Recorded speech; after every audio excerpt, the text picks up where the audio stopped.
Assalamualaikum warahmatullahi wabarakatuh. Assalamualaikum warahmatullahi wabarakatuh. Alhamdulillahillazi anhadana lihadza wa ma kunna linahtadiya laula an hadanallah. Asyhadu an la ilaha illallah wahdahu la syarikalah wa asyhadu anna Muhammadan abduhu wa rasuluh. Amma ba'd. Baiklah Bapak Ibu, teman-teman sekalian, pada podcast kali ini kita akan melanjutkan podcast yang kemarin masih tentang Idul Kurban yang insyaallah pembawaannya akan dibawakan oleh guru kita Ustazuna Muhammad Yamil Fakhruddin. Pembawaannya atau materinya? Materinya yang insyaallah akan dibawakan oleh guru kita Ustazuna Muhammad Yamil Fakhruddin. Kepada Al-Ustadz kami persilahkan. Assalamualaikum warahmatullahi wabarakatuh. Alhamdulillahirabbil alamin. Allahumma shalli ala Muhammad wa ala alihi wa ashabihi ajmain, amma ba'd. Pada kesempatan kita kali ini masih dalam pembahasan apa, Alif? Idul Kurban.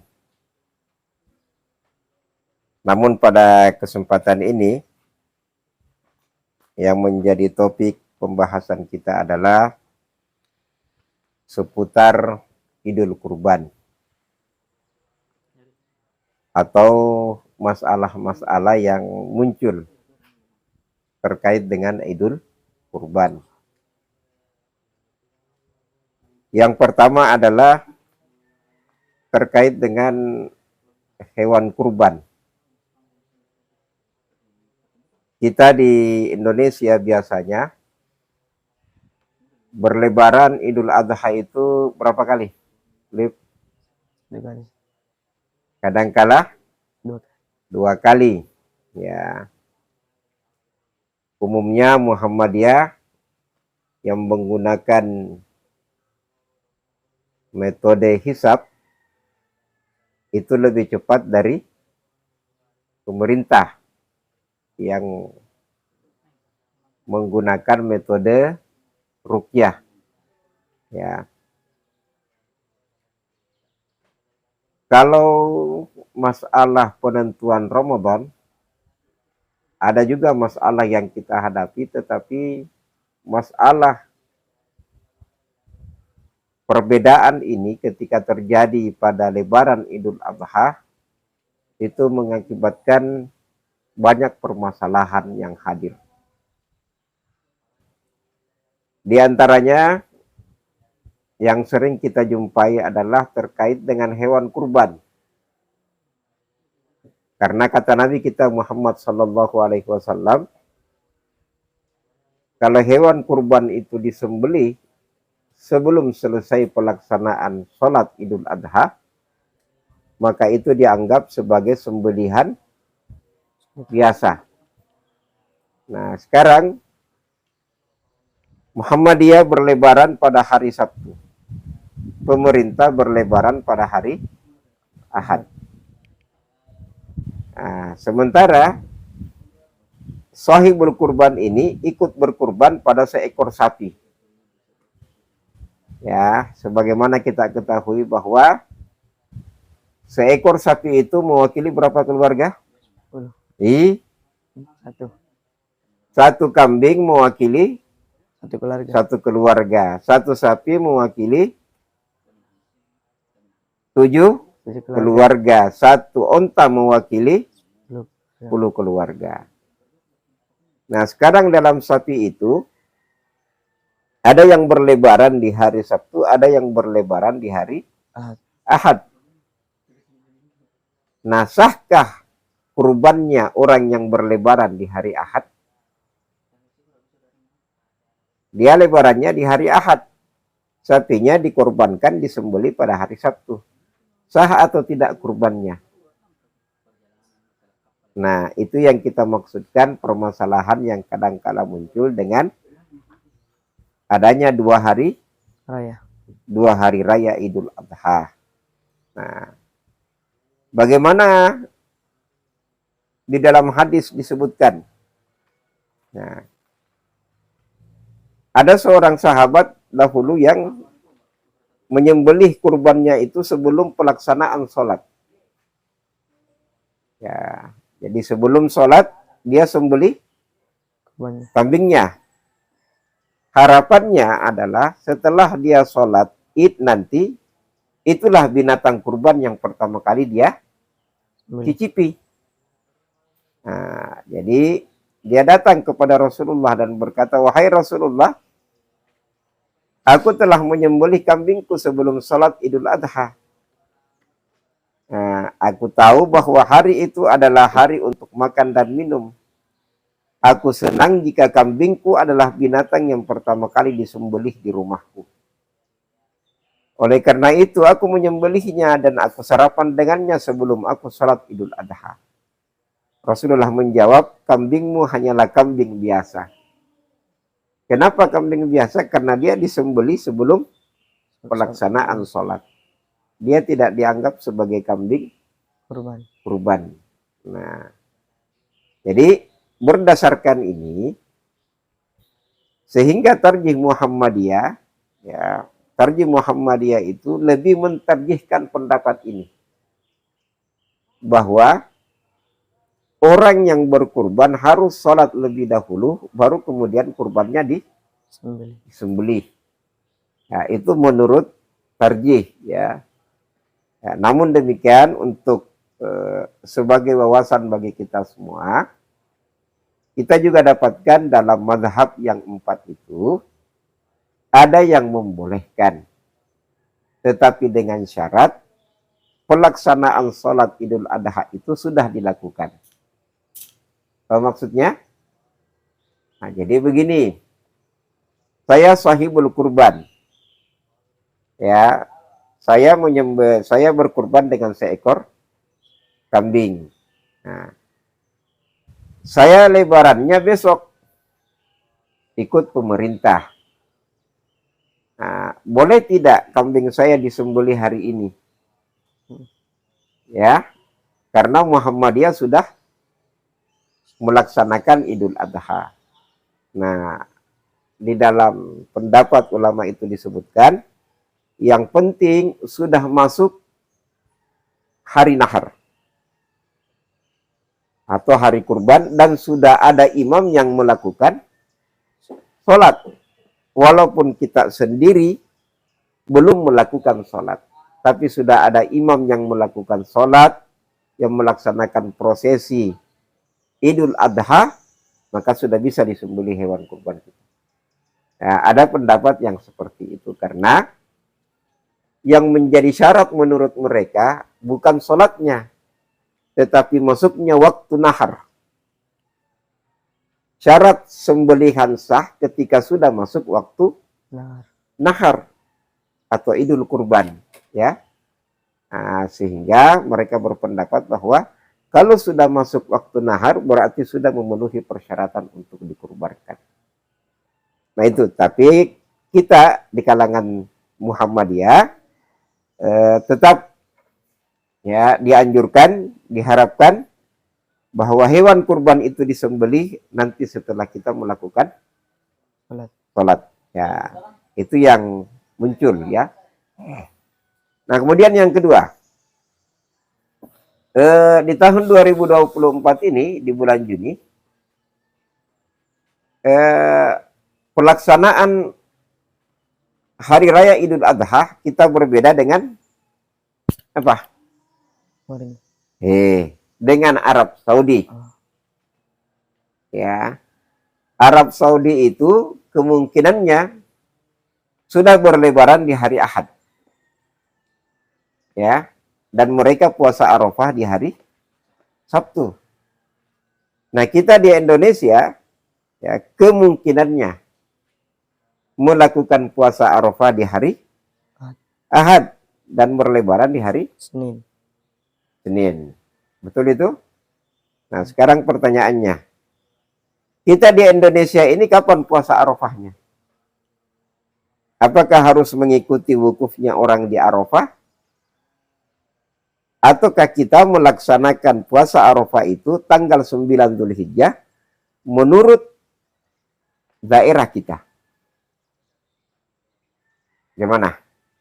Nah,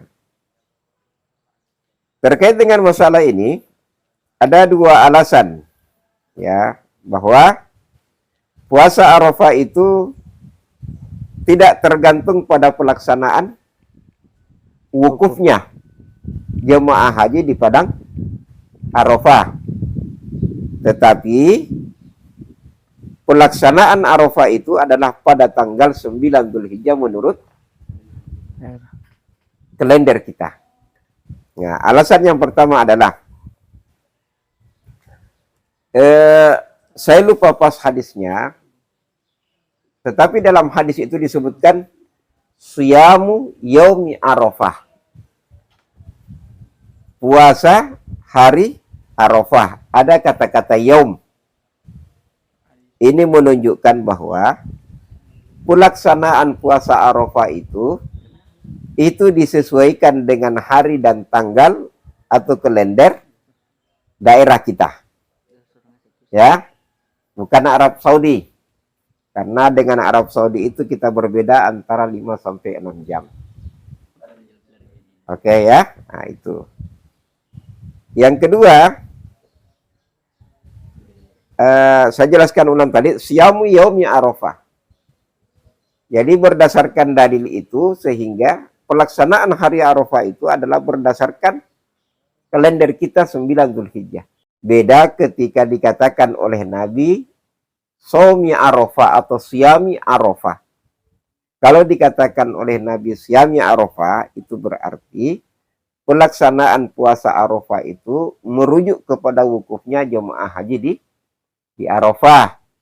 Tetapi karena Nabi dalam hadisnya mengatakan Siyamu Yaumi Arafah, itu berarti bahwa pelaksanaan puasa Arafah itu pada tanggal 9 Dzulhijjah berdasarkan kalender kita.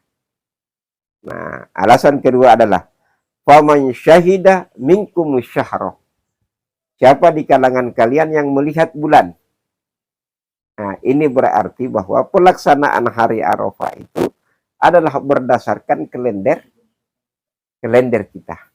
Ya, bukan kalendernya Arab Saudi. Nah, kemudian yang ketiga adalah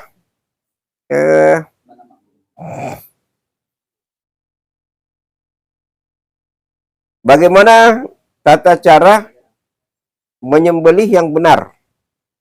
Nah, yang pertama, sebelum kita menyembelih hewan kurban itu adalah menajamkan pisau. Ya, ini sebagaimana disebutkan oleh Nabi Shallallahu Alaihi Wasallam. Ada dua hal yang senantiasa aku jaga yang berasal dari Rasulullah Sallallahu Alaihi Wasallam, kata Syaddad bin Aus.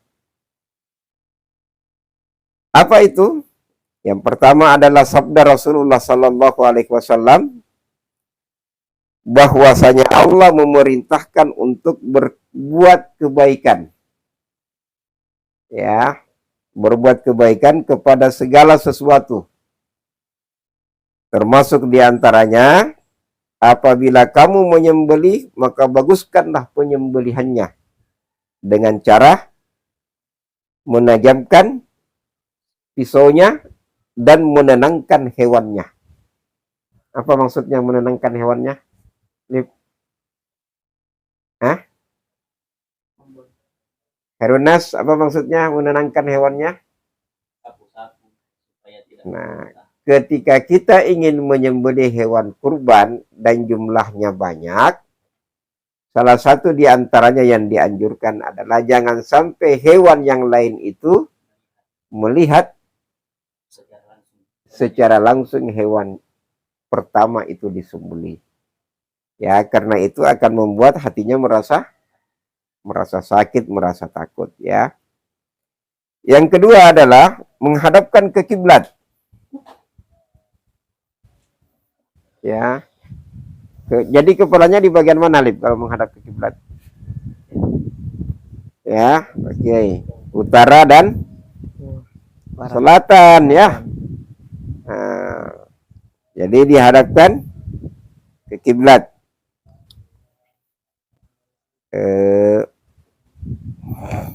Kemudian yang ketiga adalah membaca doa. Apa doa menyembelih hewan kurban? Apa menyembelih hewan kurban, Pak Kiai?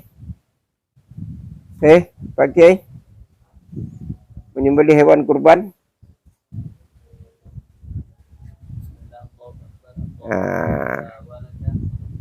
Inni wajjahtu wajhiya lilladzi fataras samawati wal ard hanifan musliman wa ma ana minal musyrikin. Ya, kemudian inna salati wa nusuki wa mahyaya wa mamati lillahi rabbil alamin. La syarika lahu wa bidzalika umirtu wa ana awwalul muslimin. Baru setelah itu Allahumma minka walak. Allahumma minka walak. Ya. Nah, kemudian yang keempat, diputus sampai urat nadinya. Kalau menyembelih hewan kurban, ya. Kemudian permasalahan selanjutnya adalah bagaimana kalau kita arisan kurban? Boleh tidak arisan kurban? Pak Kiai, bagaimana arisan kurban? Boleh tidak? Boleh. Jadi yang pertama perlu diketahui bahwa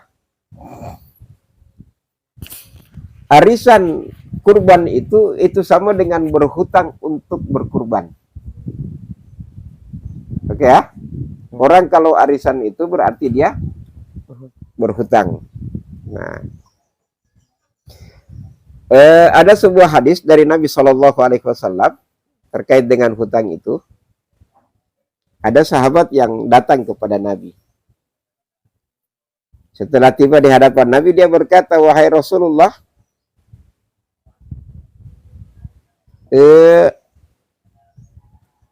bagaimana menurut Anda jika aku terbunuh di jalan Allah? Apakah Allah akan menghapuskan dosa-dosaku?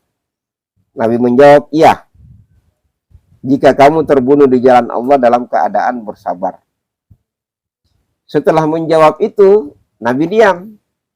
Setelah diam, dia berkata lagi kepada sahabat, apa tadi yang kamu tanyakan, wahai sahabatku? Nah, diulangilah pertanyaannya, kemudian Nabi menjawab, Anda akan masuk surga dan diampuni oleh Allah dosa-dosanya. Tetapi Nabi tambahkan, kecuali kalau Anda punya hutang. Ya, jadi ini yang dijadikan dalil oleh ulama kita bahwa hukumnya berkurban itu adalah sunnah muakkadah. Ya, itu bagi yang mampu. Bagi yang tidak mampu tidak ada kewajiban untuk berkurban. Ya, jadi tidak usah berhutang untuk berkurban kalau dikhawatirkan hutang kita itu akan menjadi beban bagi kita. Ya, jadi tidak usah berhutang. Ya, namun ada pengecualian. Kalau misalnya kita PNS atau misalnya kita pekerja yang sudah ada kepastian bahwa setiap awal bulan itu kita mendapatkan gaji. Nah, sekarang ini kita berlebaran atau berkurban di pertengahan bulan. Ya, biasanya PNS itu kalau pertengahan bulan sampai akhir sudah mulai kenapa? Oke. Pegawai itu kalau pertengahan bulan sampai akhir sudah mulai kenapa? Sudah mulai kemampuannya sedikit berkurang. Ya. Nah, tetapi nanti pada awal bulan kita akan mendapatkan gaji. Nah, boleh kita meminjam ya untuk berkurban kalau kondisinya seperti itu.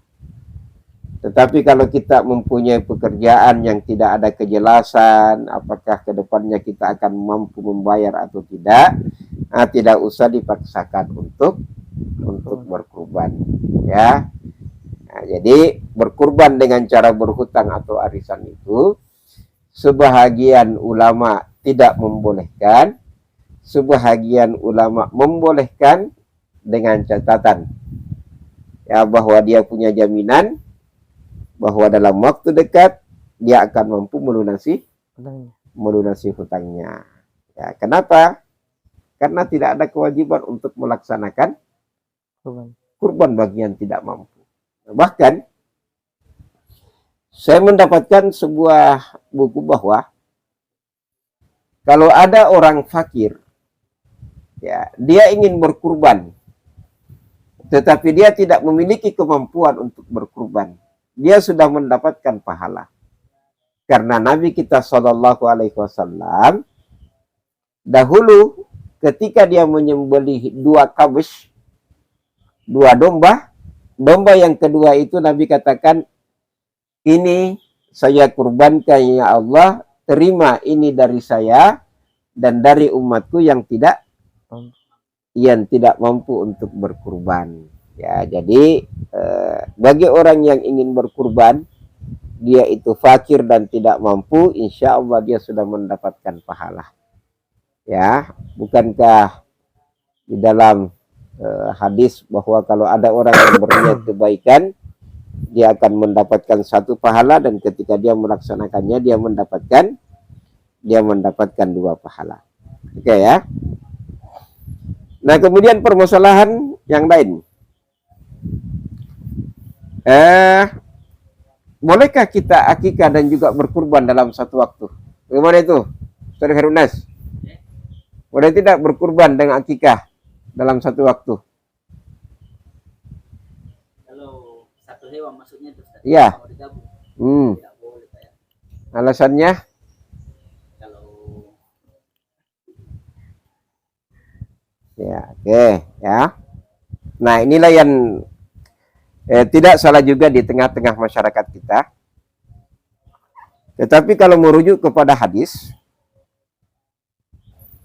akikah itu berbeda dengan kurban. Akikah itu diperintahkan kepada siapa? Orang tua. Ya. Kemudian akikah itu, ya, menurut hadis Nabi, itu dilaksanakannya pada hari berapa? Pada hari ke-7. Ya, jadi akikah itu dilaksanakan pada hari ke-7. Bagaimana cara mengetahui hari ke-7-nya? Ustaz Hernes, kalau akikah bagaimana cara mengetahui hari ke-7? tergantung dari kelahiran anaknya, dihitung dari Rumusnya bagaimana? Rumusnya adalah kalau dia lahir di hari Rabu, berarti akikahnya sehari sebelum hari kelahirannya. begitu seperti Ya. Jadi kalau dia lahir di hari Kamis, berarti akikahnya di hari Rabu. Itu rumus. Ya. Kalau dia lahir di hari Selasa, berarti dia akikah di hari Senin. Itu rumus untuk mengetahui hari ke-7-nya. Ya. Nah, perintah akikah itu adalah pada hari ke-7. Ya, hari ke-7 itu diperintahkan menyembelih, diperintahkan memberi nama, dan diperintahkan apalagi kalau orang akikah? Menyembelih kambing, memberi nama, menggunting atau mencukur rambut. Ya. Nah, ada juga hadis yang mengatakan pada hari ke-14 dan pada hari ke-21, atau 7 kedua dan 7 ketiga.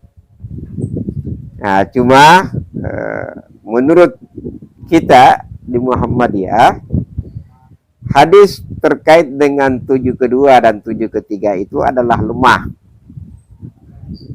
Ya, jadi kalau ada hadis yang kuat dan hadis yang lemah, maka kita melaksanakan hadis yang kuat. Ya. Nah, sekarang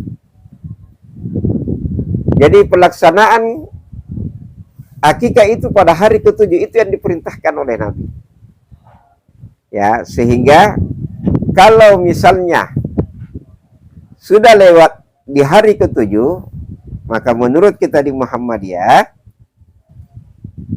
tidak usah diniatkan akikah, tetapi diniatkan syukuran biasa. Ya, karena akikah juga itu adalah merupakan kesyukuran. Ya, sehingga kalau sudah lewat dari haji ketujuh, maka diniatkan saja sebagai syukuran. Ya, karena memang kita tidak mampu mengakikahkan anak kita pada hari ketujuh. Nah, itu juga yang dijadikan dalil oleh ulama kita. Yang diperintahkan Nabi akikah itu hari ketujuh. Jadi kalau dia meninggal sebelum hari ketujuh, tidak ada kewajiban untuk mengakikahkan. Oke? Nah, itu. Dan akikah itu dilaksanakan sekali seumur hidup. Nah, berbeda dengan kurban. Ya, kurban itu dilaksanakan setiap tahun. Ya.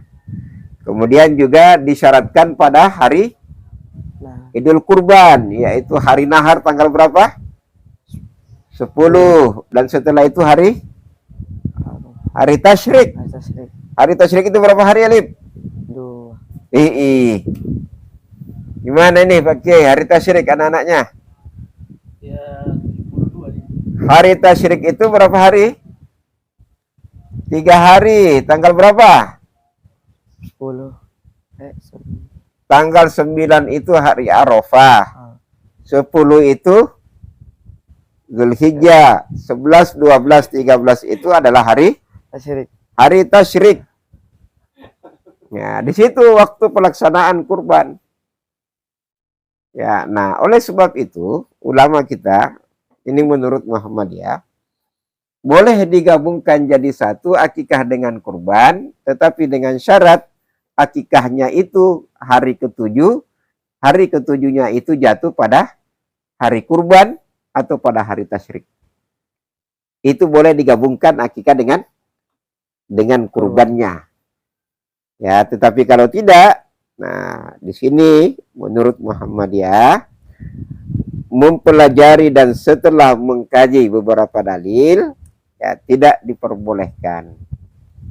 Ya, tidak dianjurkan dan tidak direkomendasikan untuk menggabungkan akikah dan berkurban dalam satu waktu. Kecuali tadi, kalau bertepatan hari ketujuhnya itu anak, bertepatan dengan hari nahar atau 3 hari tasyrik.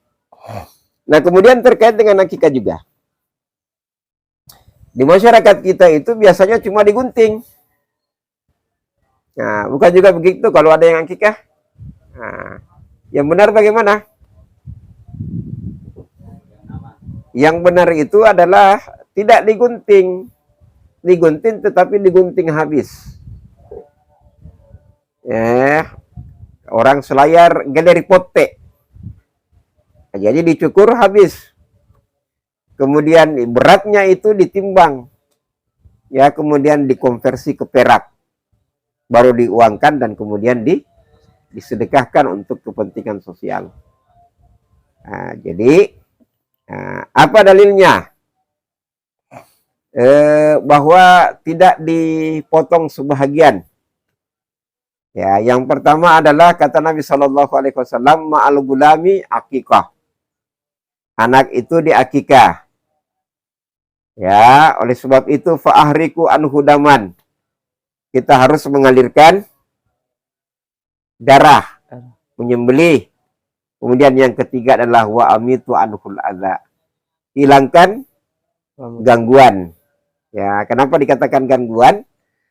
Karena rambut yang di bawah oleh anak ketika lahir itu adalah rambut dari dalam perut.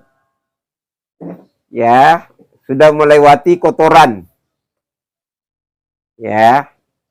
Nah, kemudian dia keluar. Nah, menurut hadis, itu adalah ada gangguan, sehingga dia harus dihilangkan. Ya, makanya harus dicukur habis. Yang kedua adalah, dalilnya, naha Rasulullah Sallallahu Alaihi Wasallam anil qadha. Nabi itu melarang menggunting rambut sebahagian dan membiarkannya sebahagian. Sama dengan cukurnya biasa orang selayar, sebagian kalau anak-anak. Bagaimana itu? Digundul dari sini sampai di atas, kemudian dari atas diberikan jambul ya. Nah, itu adalah cukurnya orang Yahudi. Nah, Rasulullah Shallallahu Alaihi Wasallam naha anil qaza, ya, melarang seperti itu. Ya, jadi itu kira-kira pelajaran kita pada kesempatan ini, beberapa permasalahan yang terkait dengan Idul Kurban. Ya, jadi nanti kita puasa Arafahnya tetap di tanggal 9, tidak usah merujuk kepada wukufnya Arafah jemaah haji di tanah Mekah atau di padang Arafah. Nah, kemudian tadi jangan menggabungkan akikah dengan kurban. Ya, nah ini ada juga pertanyaan lagi yang muncul tadi malam. Bolehkah kita berkurban? Idealnya untuk anak laki-laki itu 2 ekor kambing. Kalau anak perempuan berapa ekor? 1. Masa 1 ekor kambing. Nah, tetapi Nabi kita Shallallahu Alaihi Wasallam ketika mengakikahkan Hasan dan Husain itu masing-masing hanya dengan 1 kambing. Nah, ini menunjukkan kepada kita bahwa idealnya 2 ekor kambing untuk laki-laki, 1 ekor kambing untuk perempuan. Tetapi kalau itu terasa berat bagi kita, ya, apalagi dua-duanya kembar, maka harus 4 kambing ya, agak rumit. Nah, Nabi Shallallahu Alaihi Wasallam tidak memberatkan. Ya, beliau hanya menyembelih 1 kambing untuk Hasan dan juga 1 kabsyun untuk Hasan dan 1 kambing untuk Husain. Saya kira ini pelajaran kita terkait beberapa permasalahan yang kita hadapi biasanya ketika kita sementara menjalani Idul Kurban. Ya, saya kira ini pelajaran kita, insya Allah masih akan berlanjut barangkali untuk akan datang. Apa-apa saja yang disyariatkan kita, bagaimana cara pengucapan takbir, dari mana kita mulai mengucapkan takbir dan sampai mana kita mengucapkan takbir. Insyaallah kita akan sekali lagi pertemuan untuk membahas itu sebelum kita memasuki Idul Kurban. Ya, Assalamualaikum warahmatullahi wabarakatuh. Halallahu wa iyyakum ajmain. Itulah tadi pembahasan kita kali ini tentang Idul Kurban. Semoga bisa bermanfaat bagi kita semua. Assalamualaikum warahmatullahi wabarakatuh.